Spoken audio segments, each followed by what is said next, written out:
News Maharashtra K9 आवाज जनतेचा। काही नातेसंबंध अधिकृतपणे नियुक्त होण्यापूर्वीच खरे वाटतात। तुम्ही एकत्र राहता, स्वप्न पाहता, योजना आखता आणि ते कायमचं नातं असल्यासारखं वाटतं। परंतु सर्वांना अलीकडील न्यायालयानं सर्वांना एक कठोर सत्याची आठवण करून दिली आहे। प्रेम गुंतागुंतीचे आणि तीव्र असू शकते, परंतु याचा अर्थ असा नाही की कायदा त्याचे संरक्षण करेल। मुंबईतील एका प्रकरणानं आधुनिक प्रेम आणि त्यांच्या अस्पष्ट सीमांबद्दल चर्चा सुरू केली आहे। एका महिलेचे एका विवाहित पुरुषाशी दीर्घकालीन संबंध होते।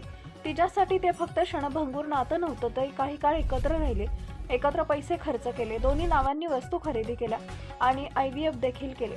तिच्या मनात त्यांनी काही चोरीचे क्षण नव्हे तर एक जीवन निर्माण केलं होतं। मग वास्तव समोर आलं। न्यायालयानं म्हटलं की जाणून बुजून विवाहित व्यक्तीशी संबंध ठेवणं हे विवाह मानलं जाऊ शकत नाही। म्हणजे जर जोडीदार आधीच अस्तित्वात असेल तर दुसरं नातं किती भावनिकदृष्ट्या प्रामाणिक वाटत असलं तरी लग्नाचा दर्जा मिळवू शकत नाही, कारण अशा नात्याचं रक्षण केल्यानं पहिली पत्नी आणि मुलाच्या कायदेशीर हक्कांना हानी पोहोचू शकते।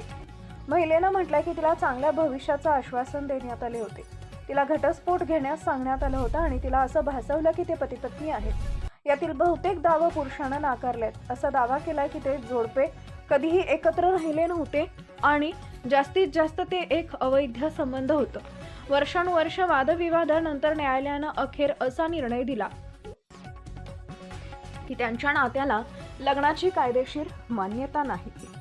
न्यायालयानं म्हटलंय की केवळ एकत्र वेळ घालवणं आणि संयुक्तपणे मालमत्ता खरेदी करणं हे वैवाहिक संबंध नाही।